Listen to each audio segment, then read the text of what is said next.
আজ ছাত্রলীগ নিয়ে কথা বলার কথা, আওয়ামী লীগ নিয়ে কথা বলার কথা, শেখ হাসিনা নিয়ে কথা বলার কথা, বাধ্য হয়ে আমাদেরকে তারেক রহমান আপনাকে নিয়ে কথা বলতে হচ্ছে।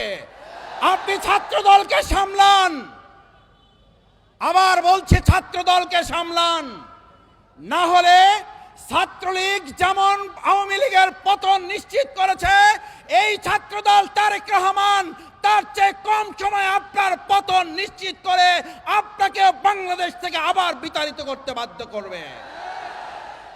আসসালামু আলাইকুম ওয়া রাহমাতুল্লাহি ওয়া বারাকাতুহু। সংগ্রামী ভাই এবং বন্ধুগণ, ছাত্র জনতা, বাংলাদেশ ইসলামী ছাত্র শিবিরের সাথে ছাত্রদলের প্রতিপক্ষের মূল কারণ হচ্ছে এই বিশ্ববিদ্যালয়ে তারা আগামী দিনে মেধার ভিত্তিতে পরিচালনা করবে সেটা নয়, বরং ছাত্র শিবিরের সাথে ছাত্রদলের মূল প্রতিপক্ষের কারণ হচ্ছে তারা টেন্ডারবাজি করতে চায়, ছাত্র শিবির তা করতে দিতে চায় না। ছাত্র দলের সাথে ছাত্র শিবিরের প্রতিপক্ষের মূল স্লোগান সেই 2024-এর আজকের এই 5ই আগস্টই ফায়সালা হয়ে গেছে। নতুন করে আপনারা আর কোনো টেন্ডারবাজি করে চাঁদাবাজি করে ছাত্রদের মূল দখল করতে পারবেন না, কারণ সেদিনই ফায়সালা হয়ে গেছিল মেধা না কোটা। কোটার ভিত্তিতে এখন আর কোনো একটা হল তো দূরের কথা, একটা সিটও আপনাদেরকে দখল করতে দেওয়া হবে না। সংগ্রামী ভাই এবং বন্ধুগণ, ছাত্রদলের এই ক্যাম্পাস দখলের মূল পরিকল্পনা শুধুমাত্র তারা ছাত্র শিবিরকে এখান থেকে বের করে দিতে চায় তা না, তাদের মূল পরিকল্পনা হচ্ছে আবার তারা ক্যান্টিনগুলোতে ফাও খেতে খেতে আমাদের এই ক্যান্টিনগুলোকে দেউলিয়া করার পরিকল্পনা তারা বাস্তবায়ন করতে চায়।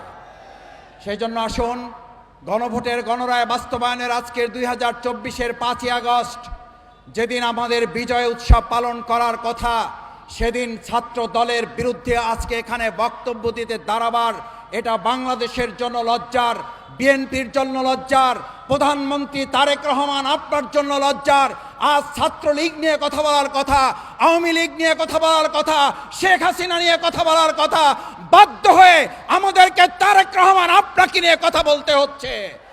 আপনি ছাত্র দলকে সামলান, আবার বলছে ছাত্র দলকে সামলান, না হলে ছাত্রলীগ যেমন আওয়ামী লীগের পতন নিশ্চিত করেছে, এই ছাত্রদল তারেক রহমান তার চেয়ে কম সময়ে আপনার পতন নিশ্চিত করে আপনাকে বাংলাদেশ থেকে আবার বিতাড়িত করতে বাধ্য করবে। সেই প্রত্যাশা ব্যক্ত করে আসুন, আবু সাইদ মুগ্ধ আলী রায়হানের এই বাংলাদেশ আমরা সবাই মিলে আধিপত্যবাদের বিরুদ্ধে, দখলদার চাঁদাবাজদের বিরুদ্ধে রুখে দাঁড়াবো, সেই প্রত্যাশা ব্যক্ত করে আমার বক্তব্য শেষ করছি। আল্লাহ হাফেজ। বাংলাদেশ জিন্দাবাদ। বাংলাদেশ